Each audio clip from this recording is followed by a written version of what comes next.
Assalamualaikum warahmatullahi wabarakatuh. Alhamdulillah, alhamdulillahilladzi hadana li hadza wa ma kunna linahtadiya laula an hadana Allah. Asyhadu an la ilaha illallah wahdahu la syarikalah wa asyhadu anna Muhammadan abduhu wa rasuluhu la nabiyya ba'dah.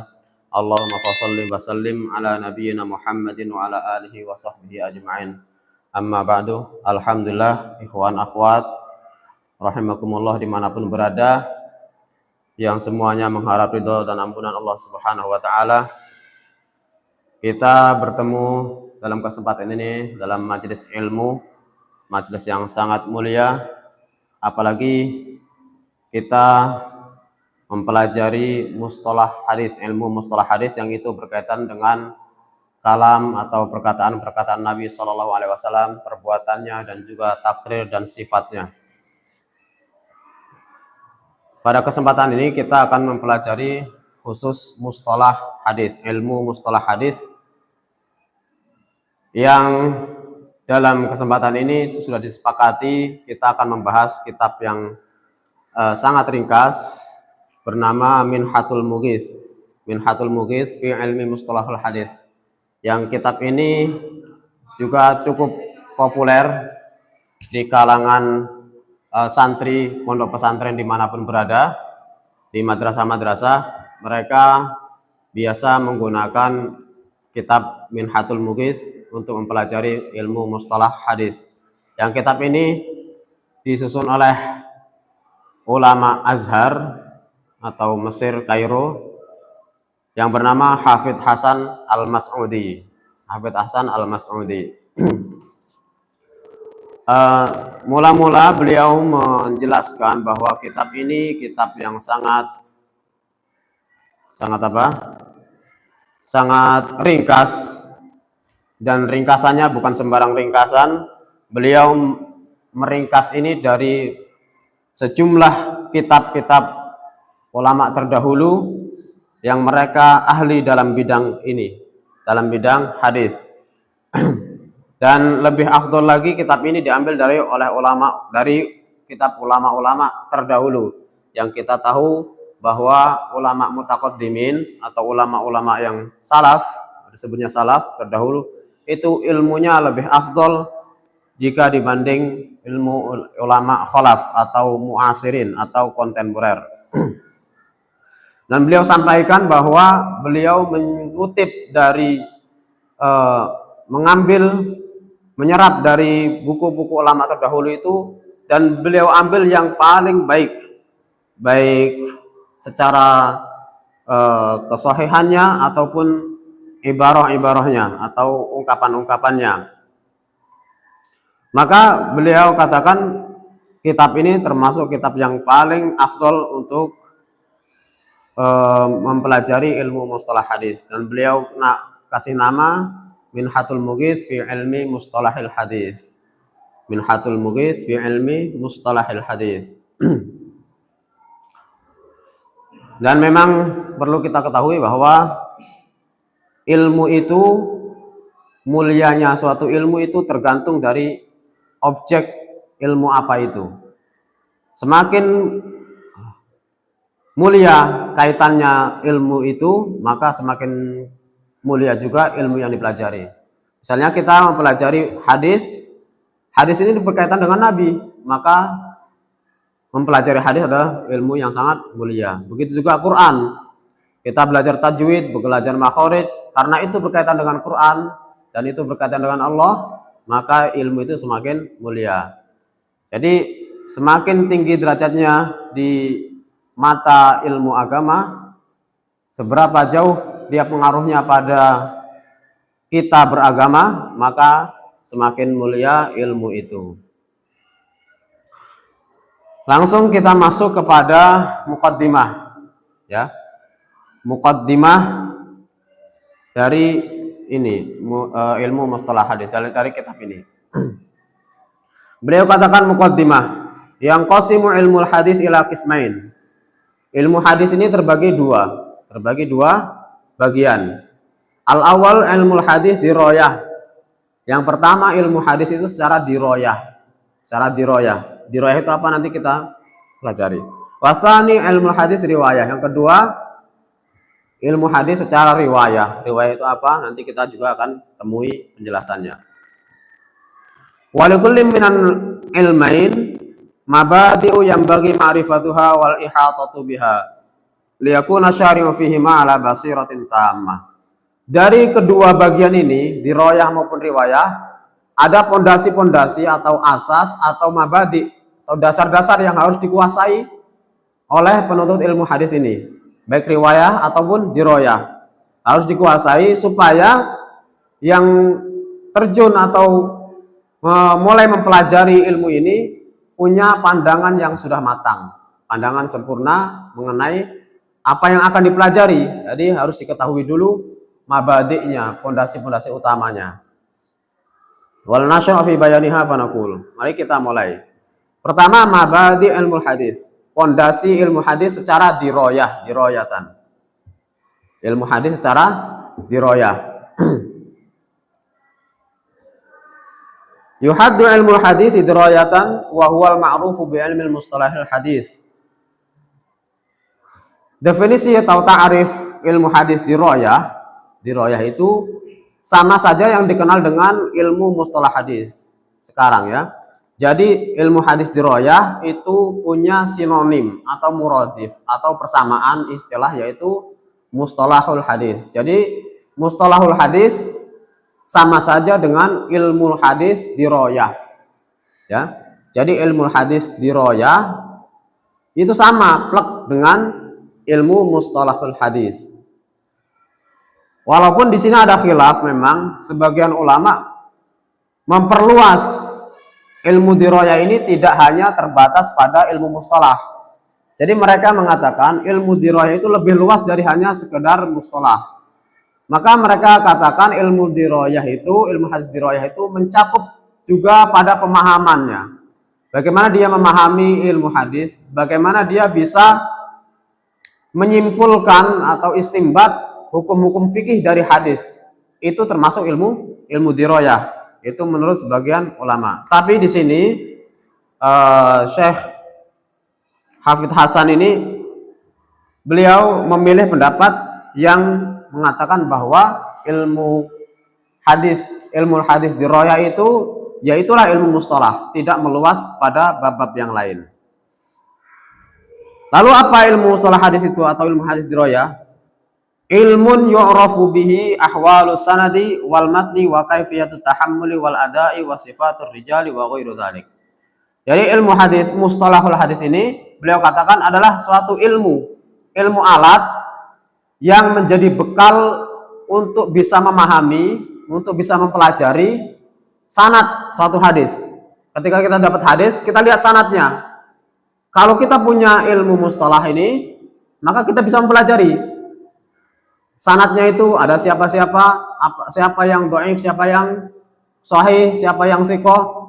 Jadi setiap perawi dalam sanad itu kita tahu kedudukan hafalannya, apakah dia thiqah atau dhaif, atau kadzab, atau majhul, atau makbul dan lain sebagainya. Hafalannya kuat atau enggak. Nah, itu kita bisa tahu melalui mempelajari ilmu hadis dirayah ini. Dan juga matannya. Kita lihat matan, misalkan innamal a'malu binniyat. Ini matan ini apakah dia memperkuat matan yang lain juga atau memperkuat suatu ayat atau menjelaskan mujmal di ayat, ada ayat mujmal itu belum jelas prakteknya atau pelaksanaannya, terus dijelaskan dalam hadis, atau matanya justru bertentangan dengan ayat, ada ayat bunyi begini kok hadis ini malah bunyinya begini, berarti ini akan bisa tertolak hadisnya atau punya makna yang lain. Nah itu memahami itu dengan cara punya dasar ilmu mustalah ini. Wa kaifiyatut tahammul, dan bagaimana seorang rawi itu memperoleh hadis. Bagaimana memperoleh hadis? Misalnya gimana? Bagaimana atau kapan? Misalnya ada perawi hadis meriwayatkan di masa tuanya, mendapatkan hadis dia di masa sudah dewasa, seperti kebanyakan sahabat masuk Islam sudah dewasa. Atau ada sebaliknya, periwayat hadis masih bocil, seperti Ibnu Abbas, ya banyak yang lainnya. Banyak mereka mendapatkan hadis ketika masih bocil.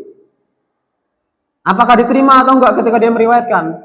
Bocil-bocil menerima hadis, apakah bisa diterima ketika dia meriwayatkan? Atau juga ada kafir, dulu dia masih kafir, dengar hadis Rasulullah bilang begini-begini, dia tangkap ketika masih kafir.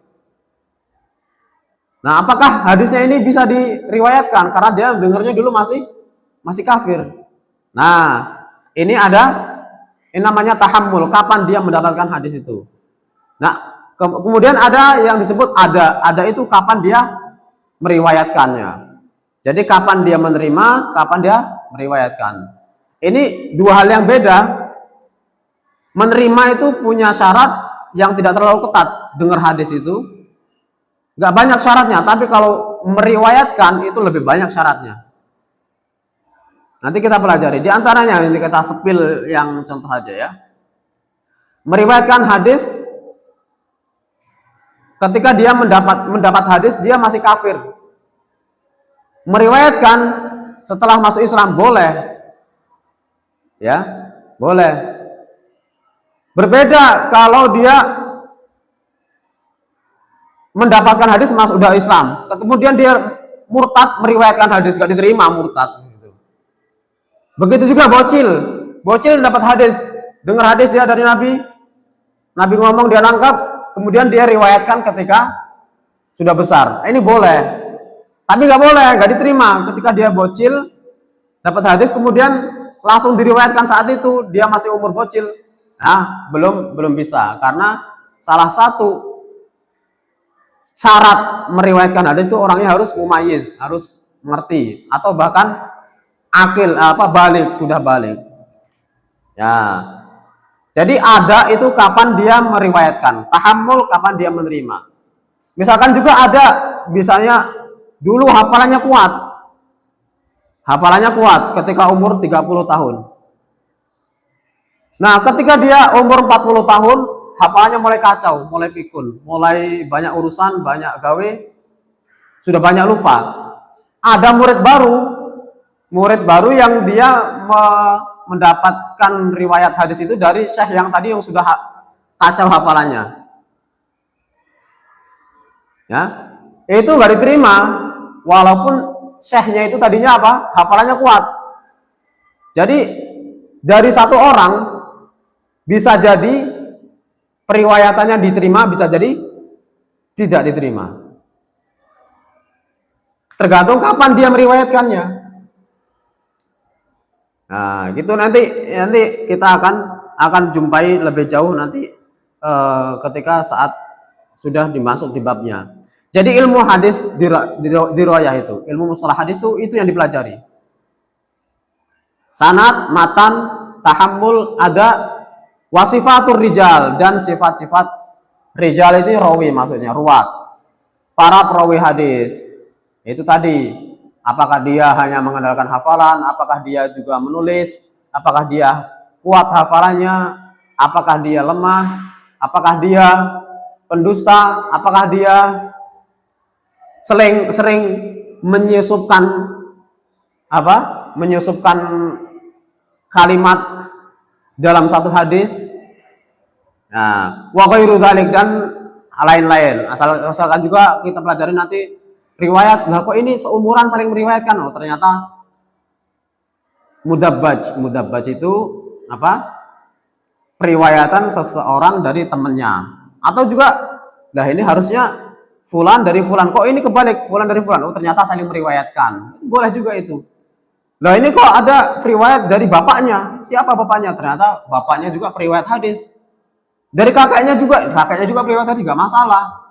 Berarti ini keluarga periwayat hadis. Keluarga ulama. Ada seperti itu. Hadis diriwayatkan dari bapak, kakeknya.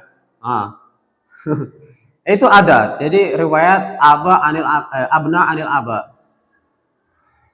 Itu ada, nanti kita temui. Kita lanjutkan. Maudhu'u, tema atau sasaran objek pembelajaran ilmu hadis ini apa? Sanad wal matan. Jadi sanad juga matannya.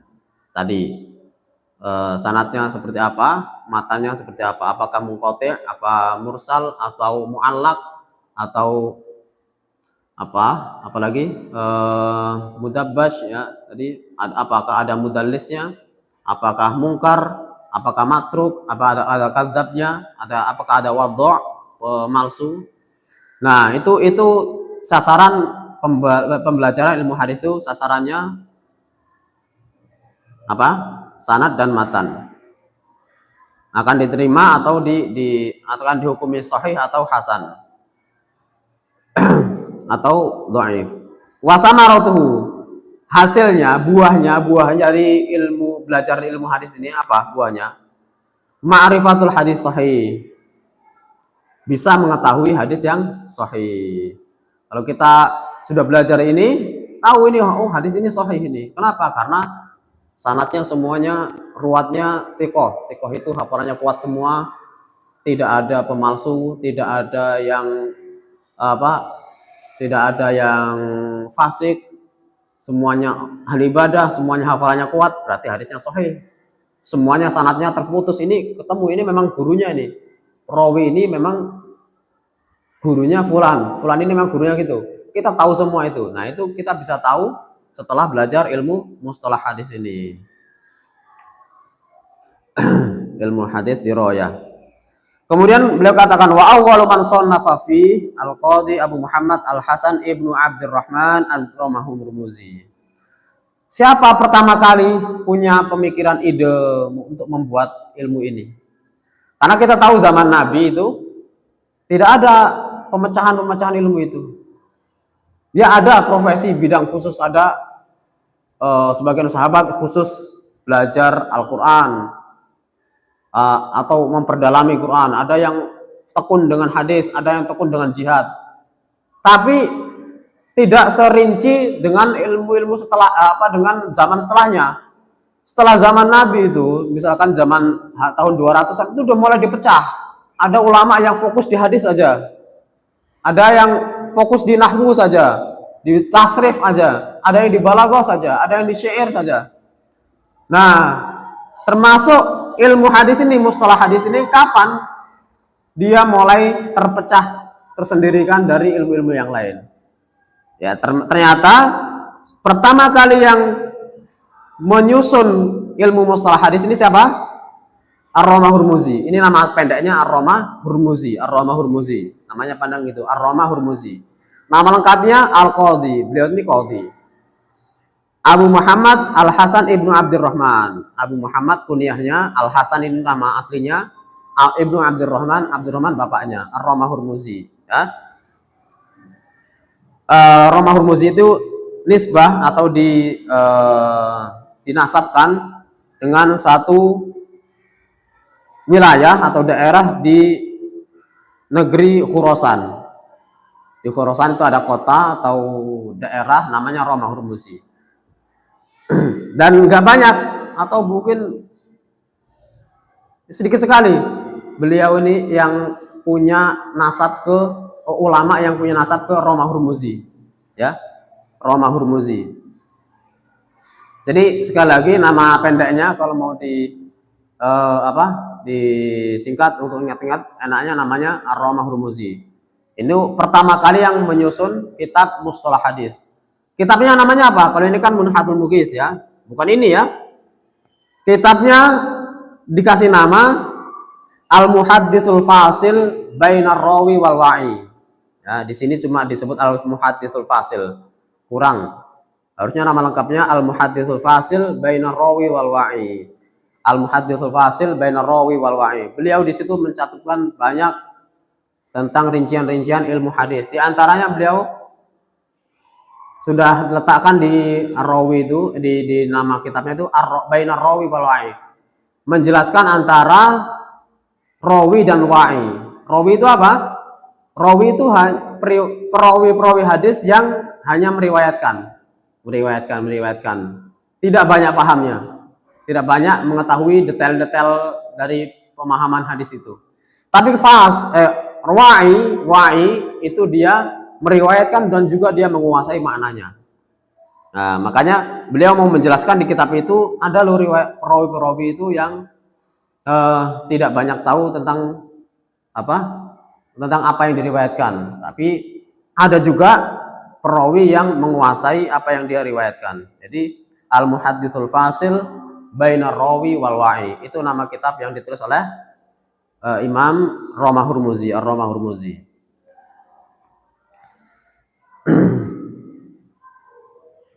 Nama ilmu ini ilmu hadis diroyah atau juga ilmu mustalah hadis.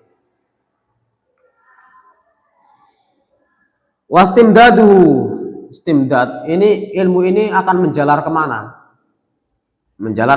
Apakah cukup di matan dan sanad gitu aja? Apa butuh bantuan lain? Ternyata ilmu ini harus ada ilmu pendukung, harus dibantu dengan apa? Min tatabbu'i ahwali ruwatil hadis. Harus mencari dan meneliti keadaan setiap perawi. Nah, maka nanti ngambilnya dari mana? Ngambilnya dari kutubur rijal, dari kitab-kitab rijal atau Turjumatur Ruwat. Ada kitab, banyak kitab di sana namanya kitab rijal atau Ruwatul Hadis atau yang bisa disebut turjumah. Kitab-kitab yang menjelaskan tentang biografi ulama. Ulama ini namanya siapa, nama lengkapnya siapa, wafatnya tahun berapa, gurunya siapa aja, muridnya siapa aja, kualitas hafalannya seperti apa, itu dijelaskan semua di kutubur rijal, di kitab-kitab yang menjelaskan tentang ruwat itu. Ya. Jadi itu kitab itu harus dipelajari. Nggak cukup dengan buku ini, harus menjalar ke sana, ke kutubur rijal. Nah, kemudian hukum mempelajari ilmu ini hukumnya apa? Setiap kita belajar pelajaran itu kita tahu, kita belajar kitab ini, belajar buku ini hukumnya apa ya? Kayak belajar tajwid, kalian belajar tajwid hukumnya apa? Wajib apa sunnah? Nah, gitu. Nah, ilmu mustalah hadis ini apa hukum mempelajari ini? Fardu ain ala manin farada bihi. Ini menjadi fardu ain. Perhatikan, fardu ain artinya apa?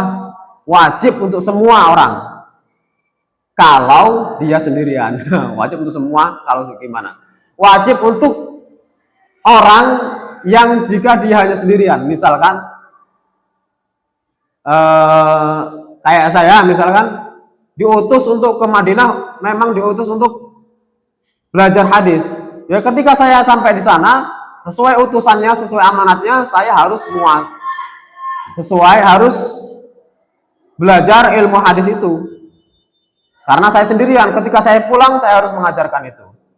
Tapi fardu kifayah inda ta'addud. Kalau sudah banyak yang mempelajarinya jadinya fardu kifayah.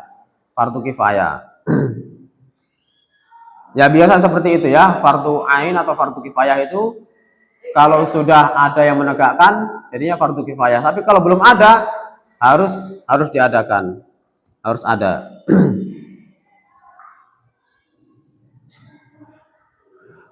Wa nisbatuhu ila ghairihi minal ulumi at-tabayun.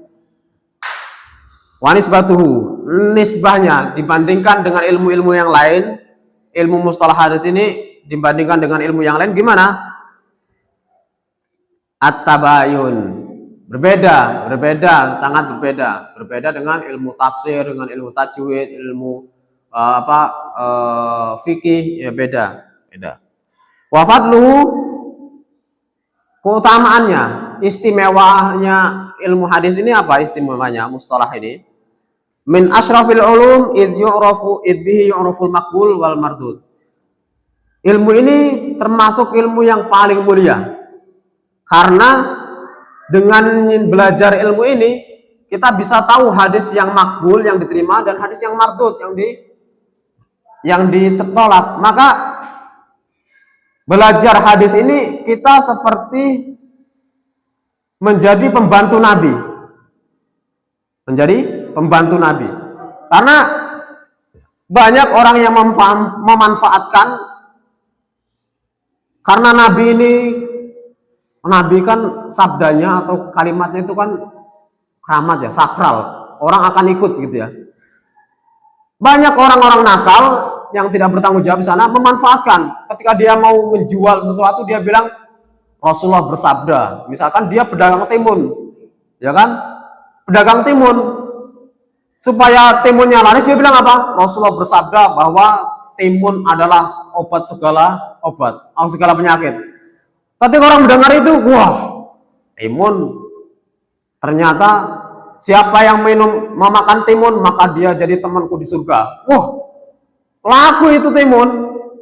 Iya nggak? Karena ada siapa? Ada hadisnya. Jadi obat-obatan atau makanan ketika disebutkan ada hadisnya, orang tertarik nggak? Tertarik. Nah itulah. Makanya jadi ahli hadis, jadi kita yang mempelajari hadis itu kita benar-benar bisa menangkis, membantu mengusir orang-orang yang seperti itu. Misalnya di sini ada ahli hadis, ya. Kemudian ada penceramah. Misalkan saya ahli hadis, misal itu ya. Ada penceramah datang ke sini. Dia tahu ada ahli hadis tuh. Waduh. Saya nggak bisa bawa hadis palsu ini. Saya harus bawa hadis yang benar, ada sumbernya. Dia jelaskan ketika meriwayatkan hadis, dia harus bilang riwayat Bukhari, Muslim. Ketika nggak ada di riwayat itu, nggak berani dia. Tapi kalau di satu kampung, biasa ini penceramah, dia merasa hebat gitu ya. Penceramah itu masuk ke satu kampung, dia nggak tahu ada siapa-siapa, pendengarnya orang awam semua, dia bebas bawakan hadis. Hadis palsu bawain. Siapa yang minum air kiainya, air minum nyari kiai, dia berkah gitu nah. Banyak sekali seperti itu. Ketika ada ahli hadis, orang yang ahli dalam hadis, tahu yang sahih mana yang dhaif, itu benar-benar menjadi tameng, benar-benar melindungi untuk orang tidak bisa sembarangan membawakan hadis. Dia harus yakin bahwa hadis itu sahih. Tahu referensinya, tahu sumbernya dari mana. Nah gitu. Itu kenapa ilmu ini menjadi sangat mulia. Karena apa? Melindungi kata-kata Nabi supaya Nabi ini tidak disalahgunakan. Sabda-sabdanya tidak dipalsu-palsukan. Wa masailuhu qadayahu kaqaulina kullu hadisin sahihin yustadallu bihi. Permasalahan-permasalahan ini adalah keputusan-keputusan nanti yang akan didapati seperti misalkan kaedah-kaedahnya nanti kita akan temui. Setiap hadis yang sahih adalah sah untuk dijadikan dalil. Nah itu setiap hadis yang sahih adalah hadis yang sah untuk dijadikan dalil. Itu qadiyah atau apa ya sebutannya qadiyah itu ya. Maksudnya adalah kaedah-kaedah. Nanti akan kita ketemui kaedah-kaedah setiap seperti ini maka begini. Nah itu nanti akan ditemui dalam pembelajaran ilmu hadis, ilmu mustalah hadis ini. Alhamdulillah sudah cukup 29 menit. Mohon maaf atas segala kesalahan. Tentu banyak kesalahan atau kata-kata yang meleset. Ada penjelasan yang tepat. Nanti kalau memang ada, tolong semuanya bisa aktif mengirimkan atau mengoreksi, karena kita sama-sama belajar. Koreksi sepertinya salah itu nanti saya klarifikasi atau saya jelaskan di video selanjutnya. Wallahu a'lam bishawab. Kita tutup dengan baca doa. Subhanakallahumma bihamdika asyhadu an la ilaha illa anta astaghfiruka wa atubu ilaik. Assalamualaikum warahmatullahi wabarakatuh.